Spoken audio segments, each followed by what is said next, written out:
Hello hi आदाब नमस्कार सम्मानित साथियों। Welcome to YouTube channel TET point Mohammad Yusuf Ali के संग। आज हम बातचीत करने जा रहे हैं NEP 2020। कैबिनेट ने NEP 2020 को हरी झंडी दे दी है और इसके अंतर्गत क्या फेरबदल किया गया है, क्या संशोधन किया गया है, पुरानी शिक्षा नीति व नई शिक्षा नीति में क्या फ़र्क है, क्या डिफरेंस है, उसमें नई शिक्षा नीति में क्या फ़ायदा है, इस पर आज हम चर्चा करेंगे। यदि आपको वीडियो पसंद आए तो लाइक करें, सब्सक्राइब करें तथा शेयर भी करें। शेयर करने से ज्ञान घटता नहीं, ज्ञान बढ़ता है। साथ ही यदि आप हमारे YouTube चैनल के WhatsApp ग्रुप से जुड़ना चाहते हैं तो डिस्क्रिप्शन बॉक्स में जाकर के लिंक के माध्यम से जुड़ सकते हैं। तो चलते हैं आज के वीडियो के शीर्षक की तरफ। कैबिनेट ने नई शिक्षा नीति न्यू एजुकेशनल पॉलिसी 2020 को हरी झंडी दे दी है। 34 साल बाद शिक्षा नीति में बदलाव किया गया है। नई शिक्षा नीति की उल्लेखनीय बातें सरल तरीके से हम इस प्रकार समझाने की कोशिश करेंगे। देखिए, प्रकृति का नियम है बदलाव, और बदलाव इसमें 34 साल बाद किया गया है, क्योंकि समय के अनुसार बदलाव भी अनिवार्य होना चाहिए। तो क्या परिवर्तन किया गया है, इस पर देखते हैं।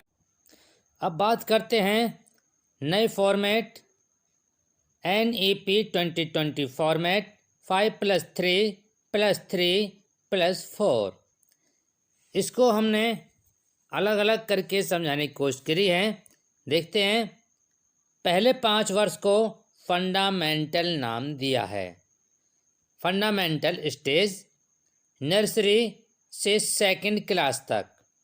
इसमें पहला बच्चे का जो एडमिशन होगा वो 4 साल के बच्चे का प्रवेश किया जा सकता है, और 2nd क्लास तक उसकी उम्र हो जाएगी 8 साल। इसमें खास बात ये रहेगी कि इसमें बच्चे को खेल कूद के माध्यम से वे अन्य गतिविधियों के द्वारा ही पढ़ाया जाएगा, तथा इसमें बच्चे की कोई भी परीक्षा नहीं दी जाएगी, परीक्षा नहीं ली जाएगी। रिटिन में और न ही ओरल में कोई परीक्षा नहीं ली जाएगी, क्योंकि बच्चा पढ़ाई से बचता है शुरू में और बच्चा इंटरेस्ट लेता खेल में, इसलिए उसको खेल खेल में ही पढ़ाने की कोशिश की जाएगी। अब बात करते हैं 2nd थर्ड ईयर्स प्रिपरेटरी नाम दिया है इसका, और इसमें 3 साल होंगे। इन 3 साल को में यहाँ से स्टार्ट होती है बच्चे की परीक्षा। यहाँ बच्चा परीक्षा देना स्टार्ट कर देगा, और जब यहाँ बच्चा एग्ज़ाम देना शुरू कर देगा तो बच्चे को कक्षा 3 से कक्षा 5 तक इसको माना गया है। और इसमें बच्चों के लिए विज्ञान, गणित, कला, सामाजिक विज्ञान और विज्ञान विषयों को पढ़ाया जाएगा। अब बात करते हैं अगले 3 साल के लिए। अगले 3 साल, तो 3 साल को इस स्टेज को नाम दिया है मिडिल, जो 6 क्लास से 8th क्लास तक माना गया है। उससे पहले हम बताना चाहेंगे कि कक्षा 1 से कक्षा 3 से कक्षा 5 तक के बच्चों को अंग्रेजी अनिवार्य नहीं होगी। कक्षा 5 तक का बच्चा अपनी लोकल भाषा में ही पढ़ाई कर सकता है, उस पर थोपी नहीं जाएगी। यदि अंग्रेजी को सिर्फ विषय के रूप में ही पढ़ाया जाएगा। अब बात करते हैं मिडिल की 6th 7th 8th। और 6th क्लास में बच्चा 12th क्लास का हो जाएगा और उसके अनुसार बच्चे को अब अंग्रेजी की अनिवार्यता नहीं होगी, लेकिन यहाँ 6ठी क्लास में कंप्यूटर कोडिंग या लड़की है तो उसे सिलाई वगैरह इस प्रकार से जिसमें उसकी बच्चे की रुचि होगी उसको प्रैक्टिकली ट्रेनिंग दी जाएगी। इसमें खास बात यह है, और यदि बच्चा सॉफ्टवेयर का शौक़ रखता है तो वो किसी भी कंपनी में उसको इंटर्नशिप के लिए स्कूल टाइम के दौरान ही भेजा जा सकता है और तैयारी की जा सकती है। इसमें खास बात यह है। और अब बात करते हैं सेकेंडरी स्टेज की, जो 4 साल के लिए है। इसमें 9th क्लास से 12th क्लास को रखा गया है। इसमें किसी विशेष गहरी समझ पैदा की जाएगी किसी भी विषय के लिए जिसमें बच्चा कोई भी गहरी समझ या इंटरेस्ट रखता है उसमें रखा जाएगा बच्चा अपनी इच्छा के अनुसार।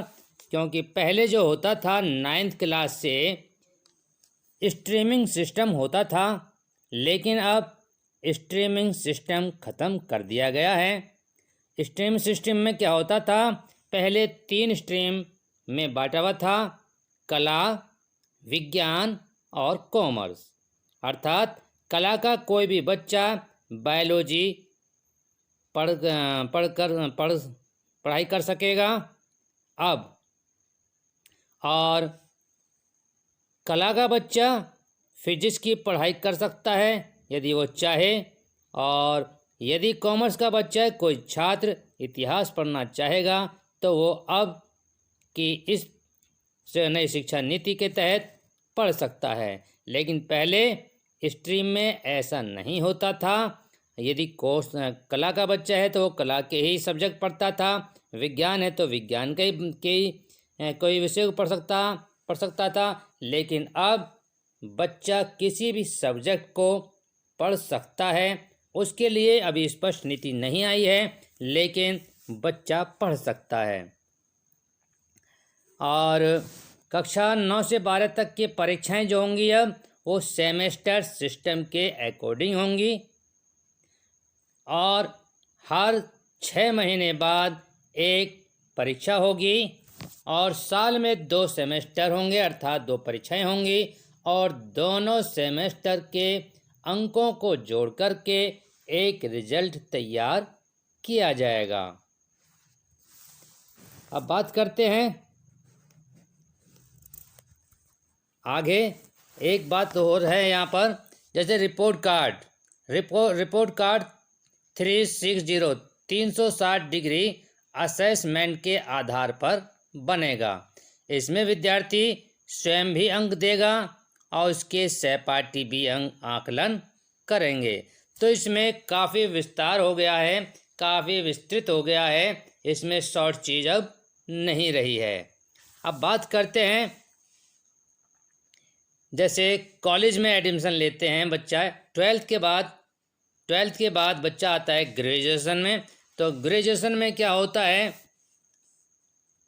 कॉमन एप्टीट्यूड टेस्ट होगा अर्थात कैट।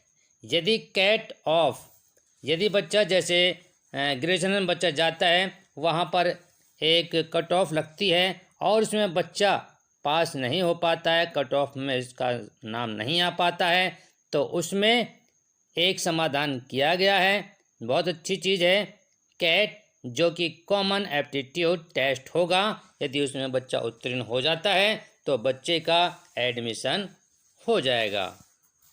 अब बात करते हैं ग्रेजुएशन की डिग्री किस प्रकार से होगी।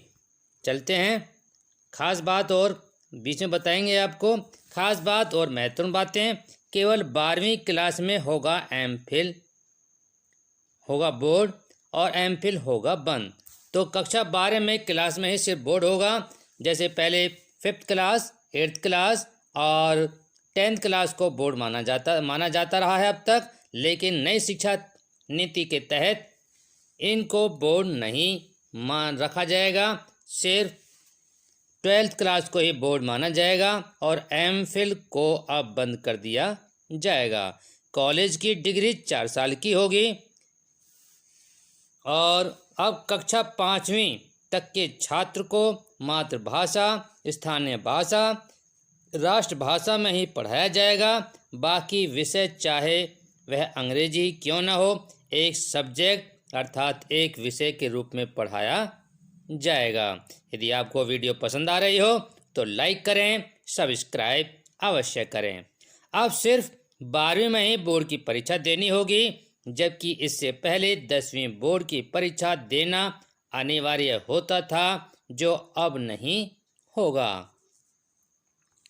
9वीं से 12वीं क्लास तक सेमेस्टर में परीक्षा होगी। स्कूल शिक्षा को 5+3+3+4 फॉर्मूले के तहत पढ़ाया जाएगा।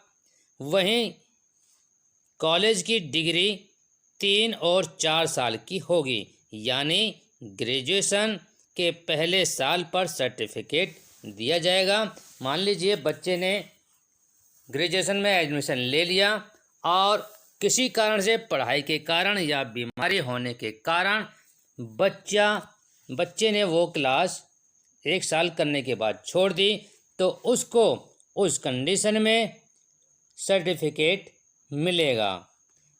इसी तरीके से दूसरी साल यदि 2 साल कर लेता है और 2 साल के पेपर दे देता है, परीक्षा दे देता है, तो उसको डिप्लोमा दिया जाएगा।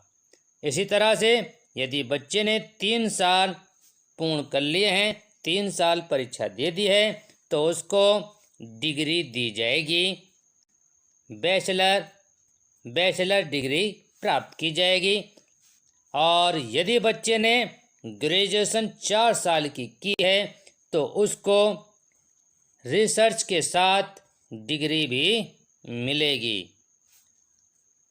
और 3 साल की डिग्री उन छात्रों के लिए है जो हायर एजुकेशन नहीं लेना चाहते। वहीं हायर एजुकेशन करने वाले छात्रों को 4 साल की डिग्री करनी होगी। 4 साल की डिग्री करने वाले स्टूडेंट 1 साल में एमए कर सकेंगे। लेकिन यदि 3 साल है, 3 साल में यदि बच्चे ने ग्रेजुएशन किया है, तो उसको एमए 2 साल में करना होगा। लेकिन यदि ग्रेजुएशन उसने 4 साल किया है, तो एमए उसको 1 साल में ही करना होगा। अब बात करते हैं, अब स्टूडेंट को एमफिल नहीं करना होगा, बल्कि एमए के साथ अब सीधे पीएचडी कर सकेंगे।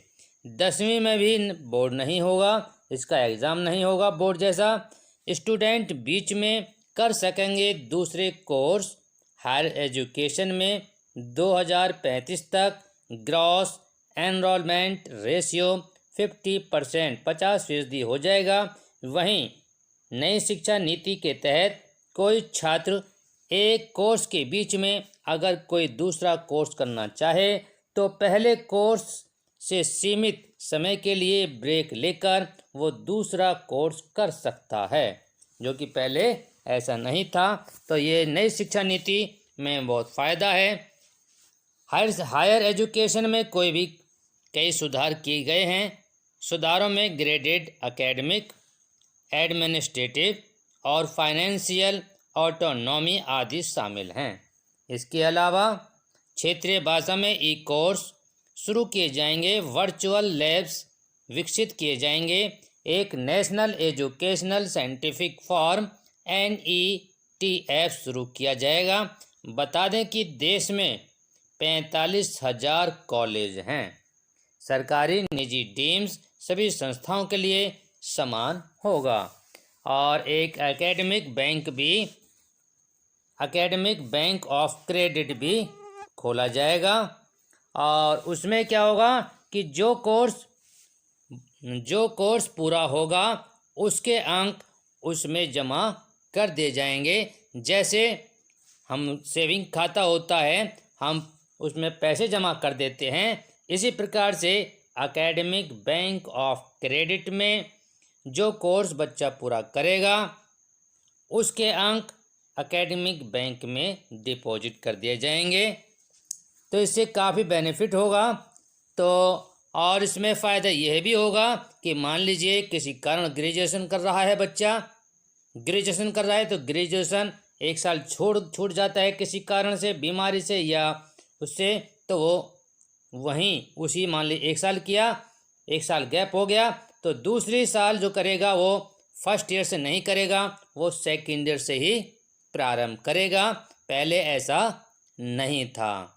और दूसरा फ़ायदा ये भी है कि पहले यदि बीए कर रहा है तो वो बच्चा साइंस के सब्जेक्ट को नहीं छू सकता था, और साइंस का बच्चा कला के या कॉमर्स के सब्जेक्ट को टच नहीं कर सकता था, उन सब्जेक्टों से को नहीं पढ़ सकता था। लेकिन अब नई शिक्षा नीति में काफ़ी खुली नीति है और बहुत अच्छी नीति है। इसके लिए मैं स्वागत करता हूं। यदि आप को अच्छी लगी, वीडियो पसंद आ रही हो तो लाइक करें, सब्सक्राइब अवश्य करें, और इस NEP नई शिक्षा नीति पर कमेंट अवश्य करें। आपको नई शिक्षा नीति का 5+3+3+4 का फॉर्मेट कैसा लगा, इस पर अवश्य कमेंट करें।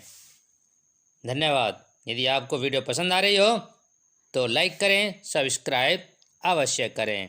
TET point by Mohammad Yusuf Ali. धन्यवाद।